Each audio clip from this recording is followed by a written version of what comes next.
so many women have written off like, oh, your cycle is just a terrible thing. This is what I'm trying to demystify. Yeah. It is not a terrible thing. Our hormones are our superpower. And if you learn how to work your lifestyle to match them, you will witness your body in a new way.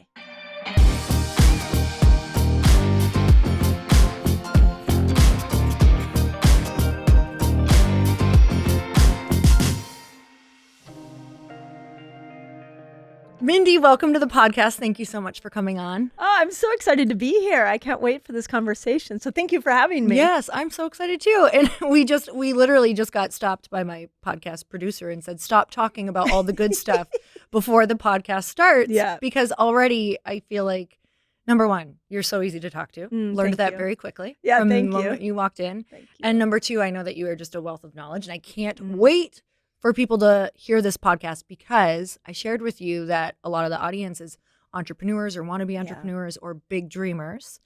And it is about the person who's going to carry those dreams out. It's about the vehicle that we carry these dreams out in. Yeah. And you actually shared a quote with me right away that I really loved. Would you share that? Yeah, it was a quote that actually a friend said, which was, the trauma of a CEO becomes the capacity block, or another way, or the ceiling of the company. And I think you could say the health of the CEO becomes the ceiling of the company. So it's either way, but it's working on yourself first and business follows. Yeah, absolutely. So, and just that's going to be where, if you think about in business, if your business is stuck, you can kind of start to look at yourself. Yeah. What part of me is this? yeah. I think that's the first place to look when your business is stuck, is go within. When I was in clinical practice, that was always, whenever there was a growth moment that was that we couldn't break through, I would always say, okay, what is inside me that needs to change in order for my practice to change? So it's an inside out way of looking at life. Yeah. And I just resonate with that so deeply. Yeah. Do you think other people were looking at that?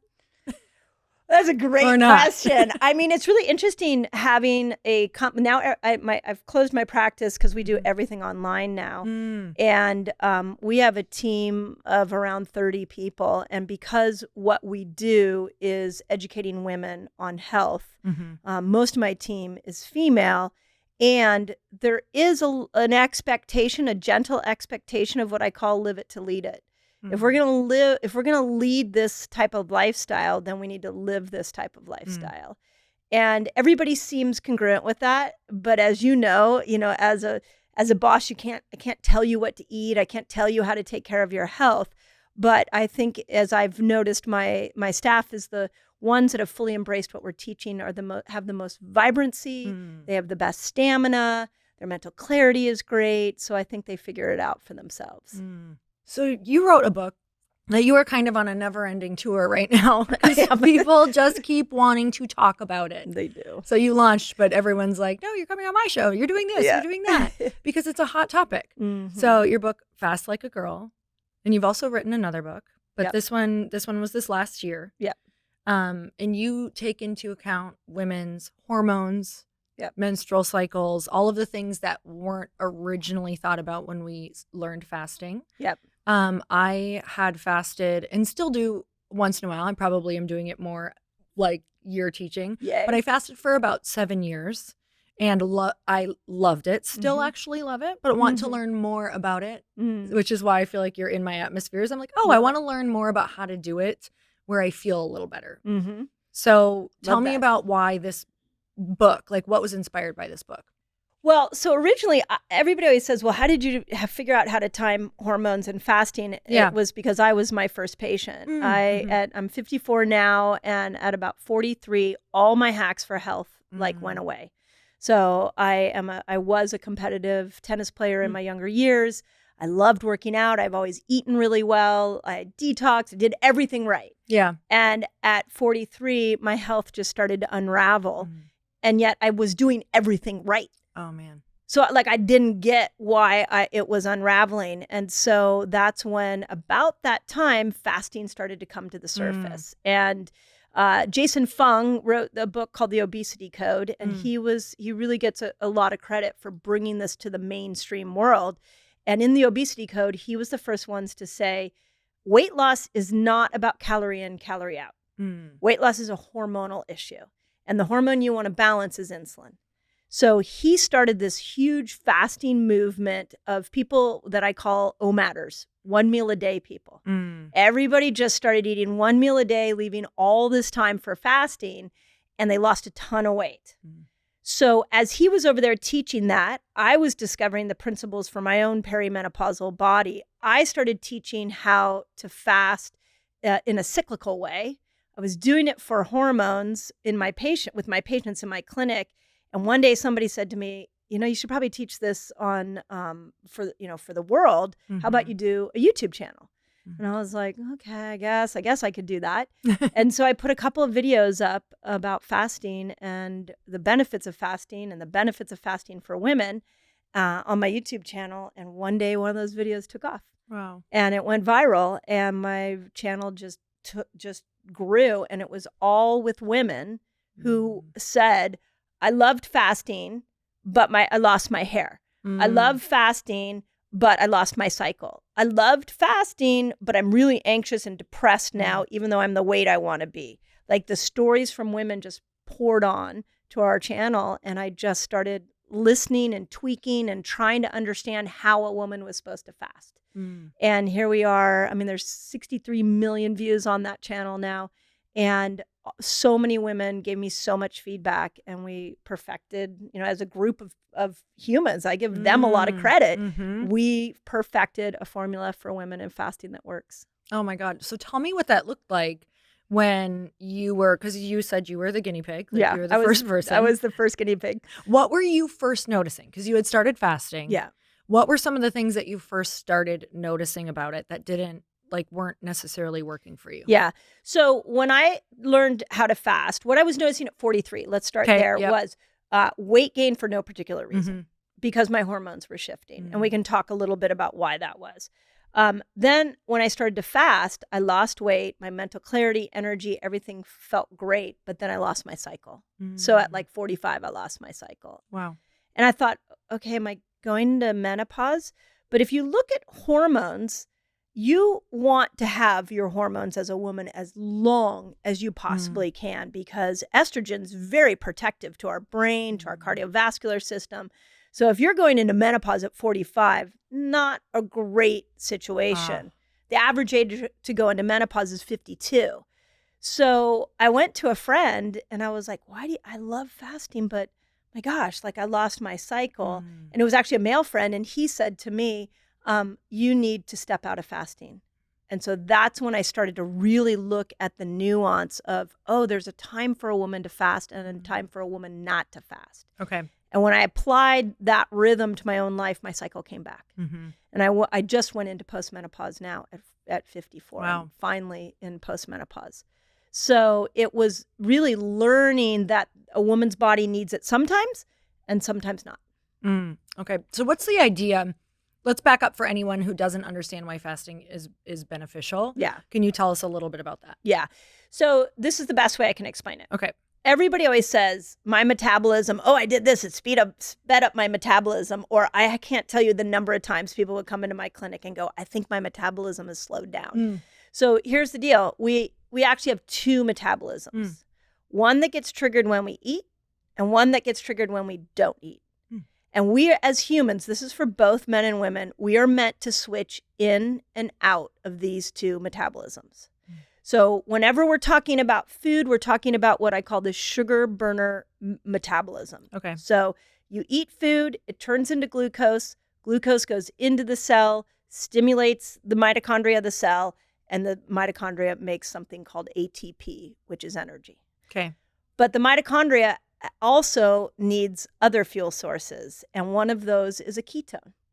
So the second metabolism is your fat burning metabolic system. And this you can only trigger in the absence of food. And you have to go at least 8 hours, 12 is best, and we can talk about all the different times, to be able to get over into the fat burner system. Wow. When you metabolically switch over into the fat burner system, what happens is the liver senses the decrease in glucose and it starts to make a ketone. And that how it makes that ketone is by burning fat. So it finds the fat in your body, burns it, makes this ketone. That ketone goes into your cell and supercharges you. So the sugar burner system, fat burner system, you are meant to metabolically switch in and out of these two systems. If you are never making a ketone, you've never in your life made a ketone, you are depriving your cells of half of their fuel source. The brain also needs half of its fuel source is ketones. So if you never metabolically switch into this fasted state, never making a ketone, you're depriving your brain of half of its fuel source. Wow.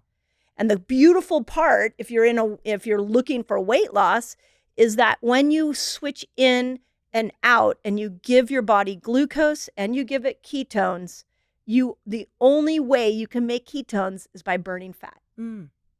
Okay. So in the window you had mentioned, you said it needs at least 12 hours? Yeah. What's the optimal window and how did you set it up? Like, how have you found for people has been like the most, maybe, I don't know, for lack of a better term, like realistic or like doable? Yeah. So I laid out in the book 6 different length fasts. Okay. And they were all based off of research that I saw and then off of seeing what worked for women. So the first one is a typical intermittent fasting. And it's when you go without food anywhere from 12 to 16 hours, your body switches over and it starts to make these ketones. 17 hours without food, the body starts to sense those cells go, food's not coming in. I think what we need to do is get rid of anything inside this cell that's no longer working. So the cell literally detoxes itself. It's called autophagy. At 24 hours, the whole gut resets itself. You get intestinal stem cells that kick in. 36 hours, the research shows that the body really goes after that stubborn weight that you can't let go of. We'll do that at 36 hours. 48 hours of fasting, the whole dopamine system gets rebooted. And 72 hours, anything in your immune system that's not working goes away. And new, specifically white blood cells will be restored. Wow. So we were chatting before this because I was just sharing, like I did a long fast at one period just to kind of prove it to myself. And I had heard some great things that really inspired me. Yeah. When you're doing those longer fasts, or who do you recommend those longer fasts for? Yeah. And we did talk about there's like a history to fasting. Oh yeah. Like a long way back beginning of time. Yeah. Can you share a little bit about that? Yeah. I was thinking, there was this man named Jesus. Jesus was a trendsetter, like everyone. He had no idea. Yes, and he went long periods without He's so food. popular in LA. He's super popular in LA. He's kind of well known, and he fasted a bunch. Yeah. Oh my God, too good. Every religion has fasting in it. And what's really interesting, and actually is at the core of like a bit of a dilemma for me and teaching fasting, is I understand that a lot of people want to use it as a weight loss tool. And I always say, if you want to use it as a weight loss tool, go ahead and come to the fasting party to lose weight. But I'm going to ask that you stay at the party to learn about all the other things that fasting can do. And one of them is this deep spiritual insight.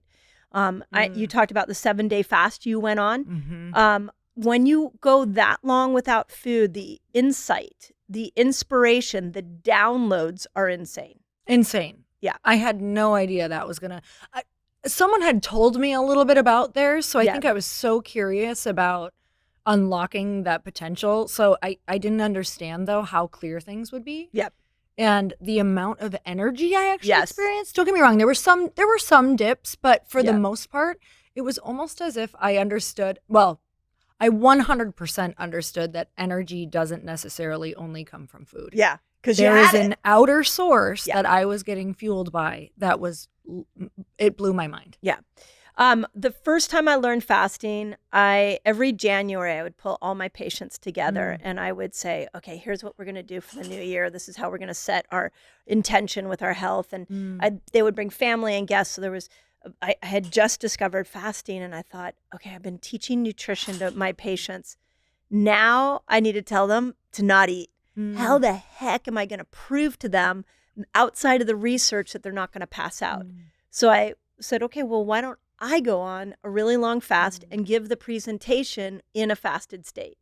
So I did it on the 5th day of a water fast. Okay. I presented to a couple hundred people in this church, and I basically showed them all the science, and you could see the look on everybody's face was like, a little dubious.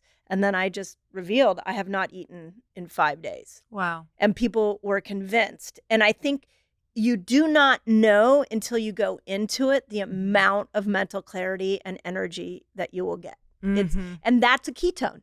When you make ketones, I think of ketones, you know the movie Limitless with Bradley Cooper? Yes, love that movie. You know how he takes the pill and he can like speak all those lines? That's a ketone. It supercharges you and your mental clarity, your energy. I mean, everything about you becomes more vibrant. And you would think in the absence of food, that would be the opposite. And it's not. It's so interesting. So have you done, I think I want to know more about do you know about the history of fasting? In like the spiritual I don't know or it why? from, I know every and has had it, and I know they do it as a devotional. What's interesting is actually Ramadan. There's when I first started looking at studies on women, the ones that I found the most on were from Ramadan. Wow. Yeah. Because they've been doing it for so long. in. Yeah. Every year they do it. Yeah, that is really crazy. And I think the 7-day thing, what it did for me is understand why they do that in religion. Yeah. Is because you do hear things like we talk a lot about just, intuition and listening to yourself and your soul or whatever that means to you. But truly, I understood that food can sometimes be a block. Like you can block yourself if you're not eating well and, doing the things that is not great for your body. But that's so interesting that your body literally has a reward system for not eating. Right. Like, please give me a rest. Yeah. The best way to understand it is we're a hybrid car. We operate off glucose and we operate off ketones. Hybrid car works off electricity and off of gas. So if you're not accessing both fuel sources, you're actually not using your body to its full potential. And then outside of that, where I've come to learn how to use fasting from a mental health, spiritual standpoint is anytime I have a problem, I can't work out, I throw a couple-day fast at it. And every single time the answer gets revealed to me. So, Jesus was onto something. He really, really was. He so was. And I just want to mention, I did a 7-day fast just once. Like that was something for me. It was a challenge. One of my friends had done it and gave me just told me something amazing had happened for them. So if we're going to do that, if we want to do what you had just mentioned, is it like a 1-day fast? Is it a 2-day fast? And how is that structured? Yeah, I think you got to think of these longer fasts as like a marathon. If you're going to train for a marathon, you wouldn't just slap on some shoes and go run 20 miles. Right. You would do like 2 and then you might do 10 and you would slowly build up. I believe fasting should be the same way. And that's why I wanted to put these 6 different length fasts out for women to give them choices. And so I think you should, if you start with 13 hours, see how you do. Try it consecutive days. As you get comfortable with that, then maybe 1 day a week, you stretch it to 17 hours. It'll be uncomfortable, and that's okay because in the discomfort is where the body repairs itself. So if you're willing to hang in there through the discomfort, and you probably had this in your 7-day fast. Yes, definitely. Like moments where you're like, I don't know if I can do this. So many moments. And then something switches you over and all of a sudden you're like, wait a second, I'm not hungry. And it would just take over. Yeah. And that's because the other fuel source, the ketones, kick in. Yeah. So you practice with the longer fasts. I find by the time you can get to 24 hours pretty comfortably, you could effortlessly do a 3-day water fast. But we've now taken millions of people that I've never met through 3-day water fast. We just did with my publisher in January. We did 100,000 people in 1 week coming together. Which talk about spiritual, bring 100,000 people together for one benefit. Wow. And that was their health was the way we looked at it, but you could bring it together. I mean, it would be interesting to bring a bunch of entrepreneurs together. Yeah. You could do, of course, churches do that.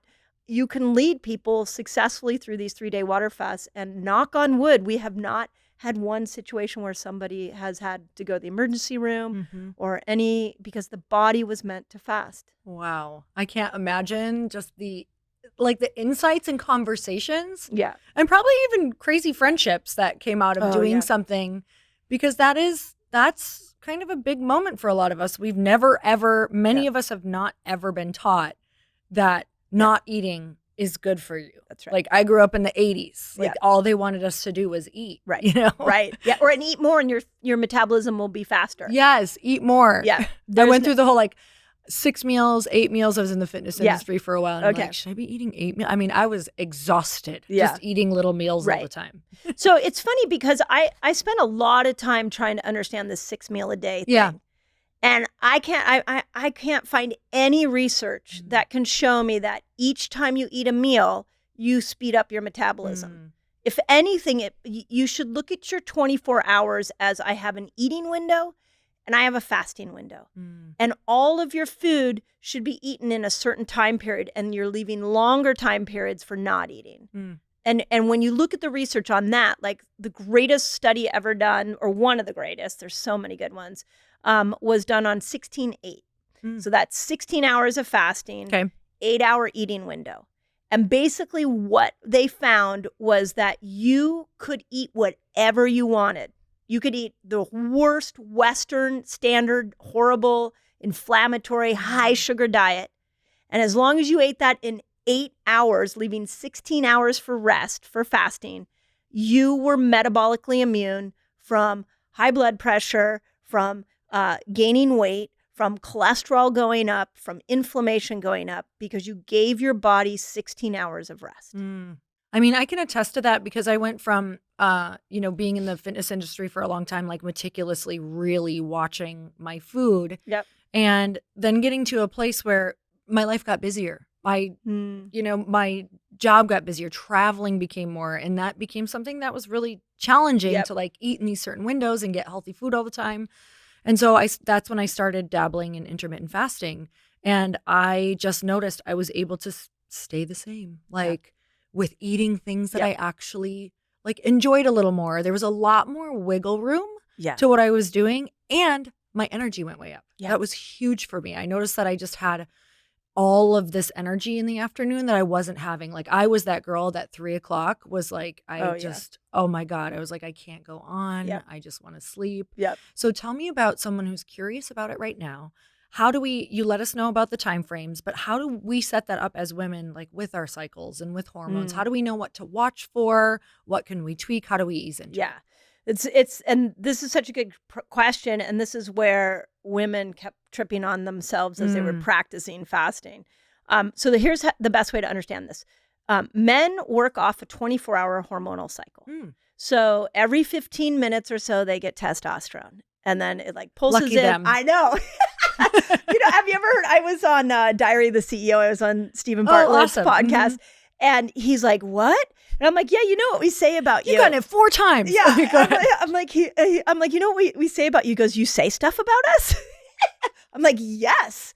We say if you don't like what your male mate likes, just ask him in another 15 minutes because you might get a different answer because testosterone might be at a little different spot. That's so good. Yeah. Thank you for that tip. There's my marital tip for you. Thank you so much. Yes. Yeah. So men really are simple. They make testosterone. Testosterone goes up into the brain and converts to estrogen, and they get this every 15 minutes or so. It's a 24-hour cycle. We are not that simple. So we operate off of 3 hormones: estrogen, progesterone, and testosterone. And it's built off a monthly cycle. And estrogen loves when you fast. So whenever estrogen's coming in, go ahead and fast, which is day 1 of your cycle all the way through day 10. Estrogen's going to peak at ovulation. That whole front half of your cycle, go ahead and fast. It's an amazing time. In fact, one of the things I think I'm the most proud of is when I look at my Amazon reviews, how many women got pregnant using the strategies that I talked about in the book because they cleaned up estrogen. So all of a sudden, their estrogen system was so much more balanced. They went into ovulation and had a better ovulation. Wow. Super cool. So the beginning of your period is a good time to fast. That's right. Okay. I would have thought opposite just because your cravings are up. So what happens around that? Okay. I'm going to tell you because this is what I want every woman to know. Then during ovulation, you get the most amount of testosterone. So the other thing to know as women, we only get testosterone this strange little 5-day period called ovulation. Wow. The rest of the month, we have very, very low levels of testosterone. So another tip for the men listening who are in relationships with a woman, she's got a 4 to 5 day period when testosterone goes up, and then it's gone. So once we come out of ovulation and we go into the back half of our cycle, the hormone progesterone is what's going to show up and peak. Progesterone has to peak for the uterine lining to shed. Progesterone wants glucose to be higher. Progesterone does not want you to fast. And you know how we know this? What do we crave before our periods? I mean, I crave sugar, carbs. Yeah. Every woman. I have not, I mean, surely there's some women out there, but almost every woman I talk to says, I crave sugar, I crave carbs, I crave chocolate. Of course, because progesterone needs glucose to be higher. Every woman I've ever put a continuous glucose monitor on, when we get to that part of their cycle, they're like, I'm not doing anything different and my glucose is going higher. Interesting. I'm like, yeah, because progesterone, think of it like a chemistry experiment. Progesterone needs more glucose to be able to make her appearance. That's what she is made out of, is glucose. So what was happening in the fasting world is in the keto world, it was the same thing. All these women were going into this low carb, low sugar experience the week before their periods. And that's how and athletes, we hear of athletes losing their cycle all the time because they're not minding the rules of progesterone. And so that's the worst time to fast. It's the worst time to push your workouts. It's the worst time to stay up all night because progesterone wants glucose to be high and cortisol to be low. When you don't honor that the week before your period, when your period starts, you have cramps. You have cravings. You are irritable. So that whole thing about us feeling horrible when our period starts happened because we didn't take care of what progesterone needed the week before. Wow. She's a diva. She's a total diva. Give me what I need. They're both divas. Yeah, totally. Yeah. Okay, so how do we set up the week before? Give me that rundown one more time because my mind is blown right now. Give me the week before, and then how do we set up the week of our period to feel better? So around day 20, progesterone's going to come roaring in. Okay. So you need to eat more carbs. Okay. Let's start with that one. Yep. This is not a box of pizza and a tub of ice cream. Bummer. This is sorry. I'm trying to get that out of you. No, I'm just kidding. this is nature's carbs. So this is your squashes. Butternut squash is one of my favorite. That's good too. Yeah. Yeah, sweet potatoes. Sweet potatoes are progesterone's best friend. Potatoes of all amazing. kinds. Tropical fruits, mangoes, papayas, bananas, some of the higher glycemic fruits. Always greens are always good, but things that you typically, if you go low carb, will avoid. So whatever nature provides that can give you more carbs like that. So you want to bring your carbs up, but do it with nature's carbs. Don't do it with refined carbohydrates. It's because that is another whole story that we can talk about later. Then you don't want cortisol to go up. Okay. So that means if you are fasting, if you are pushing a workout, if you are pushing your work schedule, if cortisol goes high, progesterone's out. So I'll give you an example. One of the biggest things I've seen in putting this book out is that so many 20 and 30-year-olds have lost their cycle right now. Yeah. It's a big problem. Wow. The other thing I want to, my new passion, and is coming out in my next book that I really want to get across to women, is that when you bleed, you detox. You are and I have a team of researchers now that pull all this information together. And I got a study last week that there are 4 chemicals that women are detoxing that are in our blood, our actual menstrual blood: plastics, phthalates, forever chemicals, and pesticides. Wow. Yeah. Wow. So when you're not bleeding, you're not detoxing. Wow. So you need to chill out. I called it the nurture phase. We got to just cut back our intensity a little bit the week before our period. So that might be with your workout. Maybe you move to yoga or Pilates, or you go for a hike. That might be you just say no on your social calendar to just, hey, I'm going to sit home this Friday night and I'm just going to watch TV. That might be that you decide you're going to take your workload and bring it down by 1/3 during that time. Whatever it is for you, maybe you're going to meditate a little bit more. Maybe you're just going to slow down.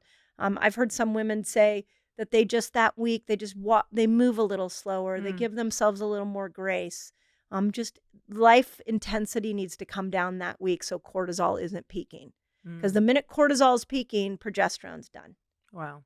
So if you bring your glucose up in a positive way and you mind cortisol when your period starts, it should be a very smooth experience. Mm-hmm. So when you're talking about the bringing in more of nature's carbs, is that like any time throughout the week? Is that like just have it at every meal? Is that have it at one meal? Yeah. I mean, just however you feel. Yeah, I think it's however you feel. Now, remember, the cool thing about nature's carbs is it has fiber. So fiber slows down all that glucose coming in. So this is why I don't want you doing a box of pizza. Because if you're doing a box of pizza, it has no fiber, and all that glucose coming in, if your cells can't take the flood of glucose, it will store extra glucose and fat. Okay. So, and this is a really important thing that I'm trying to free women of. All fat is excess. It is excess glucose. It is excess cortisol. It is excess hormones. Your body didn't know what to do with that excess. So instead of putting it in your organs and killing you, it decided to put it around your belly. It put it on the back of your arms, on your booty and your boobs, because that's a safer place for your survival. So when we eat carbs that have fiber in them, it helps to just make that influx of glucose a little bit easier. Because usually the message I get from a lot of women is, well, if I eat a lot of carbs a week before my period, I'm going to gain weight. So eat smart carbs. Okay. And then during that time where you're not fasting, like that's a normal, when you say fasting, that window is the 12 to 16 hours without food. But that week before, we're not really, we're kind of just doing. Yeah. Okay. You can go back to your 6 meals a day. Okay. So you're really just doing that during your menstrual cycle. You're doing it, day 1 through like day 20. You can fast. During ovulation, I recommend a little shorter fast just because you have all these hormones in you. But in the book, I gave them all names and I gave a graph and I show it all there. So you guys have to get the book if you want to see it. Could be helpful. Yeah, the book will be very helpful. Yeah. But yeah, I mean, if you want to make it like as simple as possible, I would just say don't fast the week before your period. Okay, got it. Okay, so tell me about mood a little bit related to this. Like, what have you noticed most with women in mood, and what did you notice for yourself? Yeah. So, this is a really interesting part since I was just telling Lisa this when I was over at her house. I was saying, I thought I wrote a fasting book, but what I realized is I actually wrote a women's empowerment book because so many women didn't understand how their hormones related to their moods and to their behaviors and their cravings and their sleep cycles. And so one thing that I think when we talk about mood that we should understand is whenever estrogen is showing up, which is the front half of our cycle, she brings with her dopamine, serotonin, acetylcholine, glutamate, BDNF, oxytocin. She knows how to party. She's the diva. Yeah. In fact, I'm writing a book called Eat Like a Girl right now. Fun. And it's gonna be a really fun book. And I did a whole thing on perimenopause in there.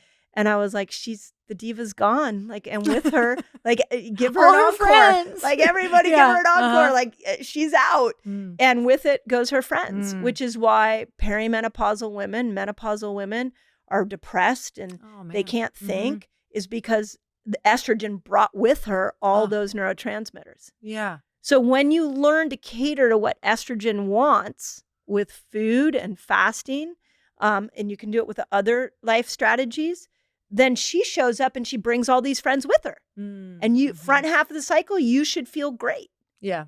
Back half of the cycle, now we're like in progesterone's territory. And progesterone brings GABA. And GABA is the calming neurotransmitter. So if you don't give progesterone what she needs, you're going to be irritable. So when we are like, I'm PMSing, that's because you could interpret that as I didn't take care of progesterone. I didn't sit my butt down on the couch. I didn't give her the nature's carbs. I didn't do what she wanted. And so now she didn't get her moment and I'm irritable.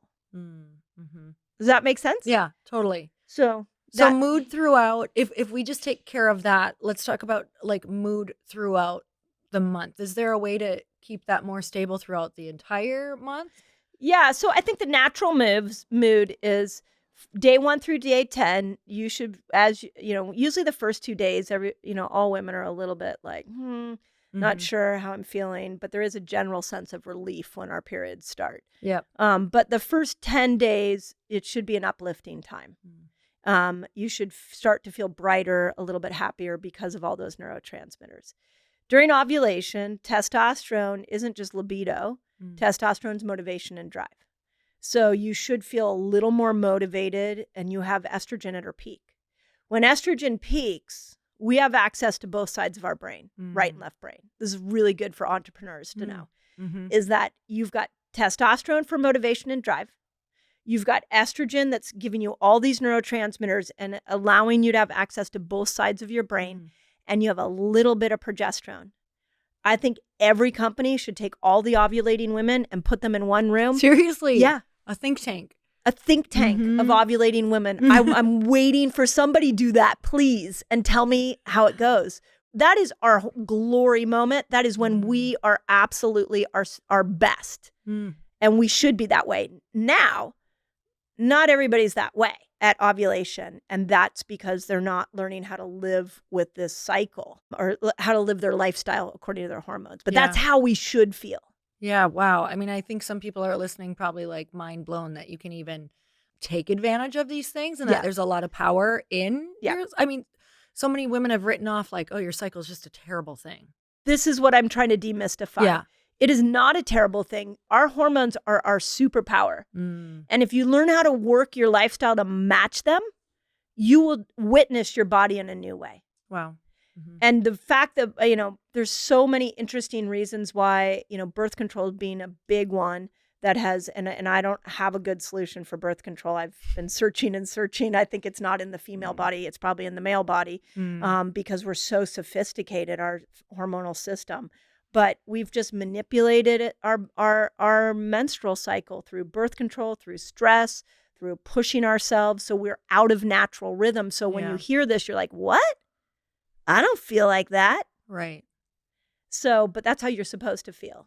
So one of my favorite moments and throughout this whole journey that I've been on, whatever you want to call it, this book journey. Yeah, never-ending book tour. This never-ending book tour that started before the book tour was I got to work with Leanne Rimes, the country. Well, she's not. I shouldn't call her that. She would not be happy to necessarily hear that. But the amazing artist, the amazing Grammy Award-winning artist. She's so much more than country.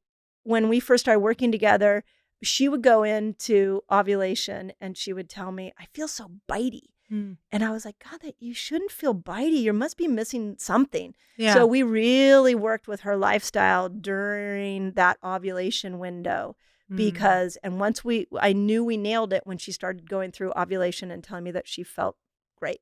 Wow. Like she's like, I don't feel bitey now.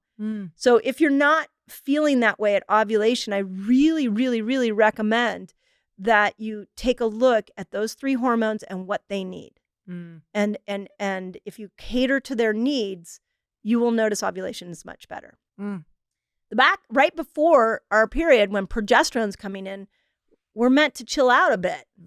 We're meant to slow down. So, I mean, how many of us have been like, I can't work out during that week. I just don't feel like it. Yeah. But we push ourselves anyways. Totally.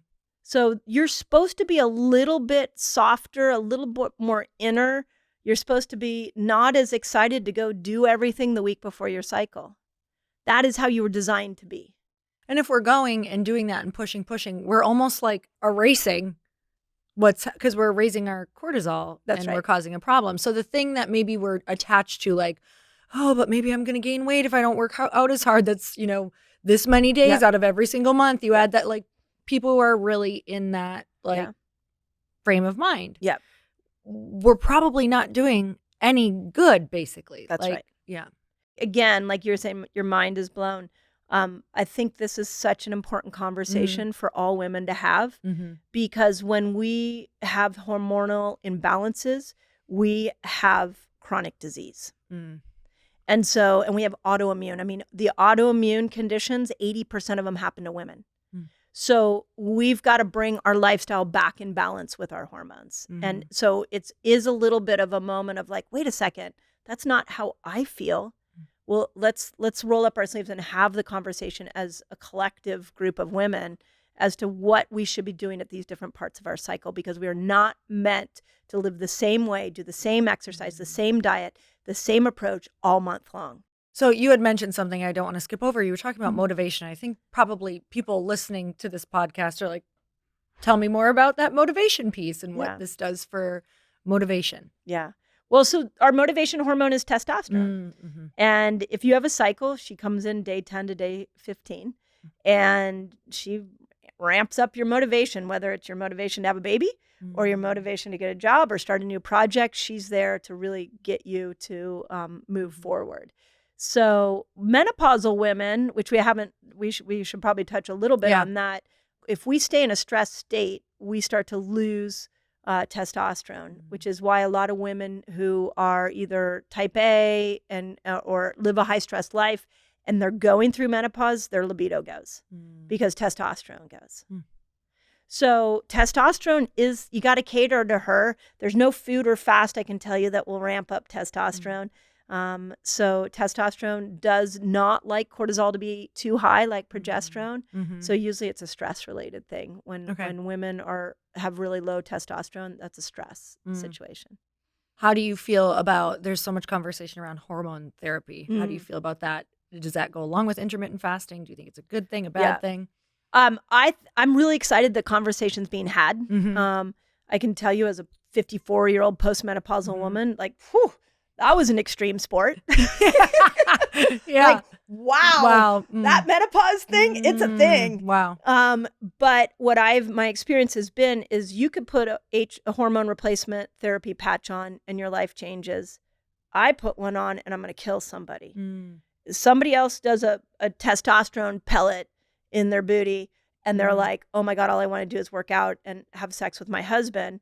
Somebody else puts it in and now they want to kill somebody. So there is a bio-individuality situation here when we go into hormone replacement. You have to work with somebody who's going to help you nail which one of these hormones is perfect for you and what combination. So that's the first thing I would say. Second thing, it doesn't give you a free pass from a good lifestyle. You still have to think about the quality of your food. You have to think about fasting really helps menopausal women. You have to think about pulsing in hard workouts and soft workouts. Like, you can't just slap a patch on and hope menopause is going to be good. It's not that easy. Yeah. Sorry. Okay. No, I love that conversation though, because it's like working with someone. You can't just go put pellets in your butt. Right. That's right. And like be like, oh my God, I'm horny and now I get a bunch of muscle. Exactly. Yes. I wish it was that. I wish it was that easy. Right? Oh, man, maybe one day. Yeah. Okay. So I want to talk about sleep because sleep is obviously one of the most important things ever. So when you first start intermittent fasting, does it affect your sleep? Do you feel it right away? Tell me about that. Yeah. Intermittent fasting, meaning 13 to 15 hours, shouldn't affect sleep. It should actually enhance sleep. So the longer fast, like, did you sleep well on your Sunday? Some nights I slept like a rock, and other nights I was like, oh, I'm actually done sleeping at 4 a.m. Yeah. So I have a theory on that part, on the longer fast. Anything 3 days or more, when you go into those states, you sleep like 4 hours, 5 hours. Yeah, totally. So I went to go look for the research on that. I couldn't find anything, but my gut feeling is that when you're fasting, you are in a healing state. When you sleep, you are in a healing state. Yeah. So if you're healing during the day, you don't need as much healing at night. That's the only reason I can think you woke up 4 hours in. In all honesty, I was waking up rested. Yes. Yeah. So it's probably because our bodies aren't, digesting food all night, or you probably don't need all of the sleep that's required potentially. This is all theory, but that's what it felt like. Yeah. I really believe that that's for the longer fasts. There's a lot of other things about sleep we could dive into. And one of them is, I think what fasting has done for a lot of people is it leaves them with the question of, wait a second, if I was meant to fast, what other things am I meant to do that I don't do in this modern world? Wow, that's such a good question. Right? So other things we're not meant to do is we're not meant to eat in the dark. So that's one. When it's dark out, melatonin comes in. And when melatonin comes in, you're more insulin resistant. So you're meant actually to eat in the light. During light hours. During light hours, which is fine during the summer, not as great in the winter. Right. You're also not meant to be in all these blue light. Sorry about that. Yeah. Yeah, when I can't sleep tonight, exactly. I'm going to text you, Lori, and be like, excuse me. Thanks for all the blue light. Yeah. So yeah, red light at night. It's really important, red light at night. We have in our living room where all of our bulbs turn to red light. They're easy to get. So yeah, bring that red light in at night so that you don't get all the blue light. You also need like the room to be cold that you're sleeping in. You got to get your temperature down at least 3 degrees. And that dip in temperature tells the body, hey, it's time to go to bed. What's the ideal temperature for you? Are you talking about like... I'm doing this because my husband is always like, we don't need it this cold. And I'm like, we do. How old are you? I'm 43. Oh yeah, you're just tell him get ready. It's good. Tell him it's going colder. I'm like, it's getting colder. It's getting colder. Get ready. Yeah. So yeah, I mean, my room goes down. Well, for starters, have you tried a mattress pad that cools the bed? I did. I'll have to do it again. I had a chili pad for a while, but it broke twice. So I was like, hey, yeah, mine did too. Yeah. Yeah. There are a lot of different ones out there. Yeah. And that was the only problem is it does tend to break. But if you're going to chill the room, mine goes down into the 60s. Yeah. Okay. I'm at like 67. Yeah. At 65 and below, I think 63 is about my favorite. Oh, you like it really cold. Yeah. Okay. Yeah. Great. But I'm postmenopausal. Yeah. I'm 54. So you could decide. But yeah. You need to create some inventions for cooling. Like I want cooling socks, like that actually you keep in the freezer and then you put them on at night because my feet get so hot. Anyway. Oh, that's a great idea. Or like a cooling cap. Cooling cap. Yes, you need a cooling line. Okay. I just tell my husband, put a sweatshirt on. Like seriously, yeah. And we actually spent, when I was in the thick of perimenopause, I actually spent a year in a separate bedroom. And it was like a refrigerator. Yeah, that's great. It was and I was so happy in there because it was so cold. I know. I still like my blankets. That's the problem as well. I'm like, it has to be freezing and I like my blankets. Okay, what did we not mention that we should know about? I mean, there's probably a million things, but what do you feel like maybe we didn't cover? About which intermittent topic? fasting. About intermittent fasting. Oh, I think some of the common hurdles that people get or say to me is, I'm not meant to fast. Okay, so this is a really tough one for people to hear. I've gotten a bit of flack on it on some larger podcasts, and I'm going to continue to say it. Okay. Every single person, every body is meant to fast. Just like everybody is meant to sleep. But not everybody can sleep. Just like not everybody can fast. So one of my big pet peeves is that people say, well, I'm not supposed to fast. And when you dive into that, you learn that they actually did not do well going 10, 12 hours because they were hangry, irritable, dizzy. That is a sign that you are moving towards metabolic inflexibility. And you're going to want to work on your food. You're going to start to work on some baby fasts because you will see as you start to fast more that you actually can fast.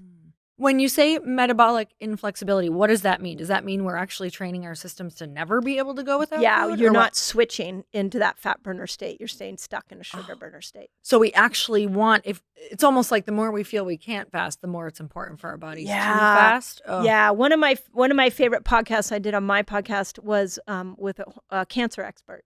And, cancer is a dysfunctional mitochondria of the cells. And I asked her, well, how can we tell if our mitochondria aren't working right? Like, what would be the first sign? And she said, the first sign your mitochondria aren't working well is the inability to not go without food. If you are that, and I was this person, I was the one who took snacks with me everywhere. I was the one that was like, I can't eat. If you don't feed me in the next hour, I'm going to kill you. I was that person. So I know what it's like to feel like you can't go without food. The more you practice it, the easier it gets. And that's the cool thing about fasting. I don't know any diet or fitness program on the planet that gets easier with time. Fasting gets easier with time because as you train your cells, you know how to do it better. So I think that's the big one I really want people to practice. Practice it. You will blow your mind. And you will. And the other thing is, you probably had this with the 7-day fast. You said this. there's so much pride. Mm-hmm. Did you not feel like a badass? I literally felt, I mean, for a whole week probably after, I was like, I can literally do anything. Yeah. Because it was such a clear how many choices you have to make in these micro moments all day long to break a pattern. Because the craziest part about that is I kept on walking into my pantry and I wouldn't even realize I was there. Yeah. And I'd be like, oh my God, I didn't even know I got up and walked into my pantry. It was so patterned to like go eat food that you just notice so much that I think in order to get through it, you become a different person in such a short window of time. I really felt like you can do anything. My mom, and bless her heart, it's just what she knew how to do. Yeah. But if you had a bad day, you sat down and you ate a meal with Totally mom. same. I grew up that way. Yeah. So not only did you have a bad day, not only did you get food, but you got mom's love. Mm-hmm. So there was a lot of love and food attached. Yes. It was a very nurturing experience for me. Mm-hmm. So when I first started learning fasting, I was like, oh my God, I don't feel good, but I don't have this resource to make myself feel good. And that's when I identified, wow, I don't just eat food for food. I eat food for emotional, well-being. Mm-hmm. And it was like a mirror to be able to see that. And I think there's something really cool about that. It's like you get to see your relationship to food in a new light. Yeah, you really do. It's really cool. Mm-hmm. So there's that experience. And then there's the download experience we talked about. But I think the thing that I love the most after watching so many people do this is there's this, when you get done with a longer fast, there is nobody who gets the credit. Mm-hmm. Nobody gets the credit but you. True. If I go on a diet, I could be like, oh, that diet was amazing. Whoever thought that diet up was great. If I have a trainer and she pushes me really hard at the gym and I get good results, I could be like, thank God for my trainer. When you stop eating and you fast and you experience that, nobody gets the credit but you. Mm-hmm. That's super cool. Yeah. So cool. Well, I have loved this whole conversation. Thank you. I could continue talking to you. I can't wait for your next book as well. Yeah, thank you. But for right now, Fast Like a Girl, and you also have your podcast, the Resetter Podcast. You also have Resetter Academy, correct? Yeah. So we have Resetter Podcast where I bring on interesting people to talk to. My academy is for people who want to practice all of this. And so it's a low-cost membership group where I've got a team of people. We do every other month, we do a 15-day fasting experience together. That's not fasting for 15 days, but we play with a different length and different food things. Cool. We work out together on Saturday mornings. It's a really cool community of women. So, well, I'm so grateful for you. Thank Where you. can we go to get the book and all of that? Where's the best spot? Well, here we are a year later, wherever you can go. Wherever. Bookstores, Amazon is obviously a great place. So whatever is convenient for you. That's probably the best place. If you want to, learn more about fasting, my YouTube channel, I put out 5 new videos a week. Wow, you go. Yeah, it's a big part of what I'm doing. Yeah. So a lot of nuance about how to fast and when to fast and all kinds of things on my YouTube channel. So that's a good resource too. Okay. Amazing. You're amazing. Thank you so much for coming on. Yeah. We're so grateful for you tuning in. And until next time, earn your happy. Bye, everyone.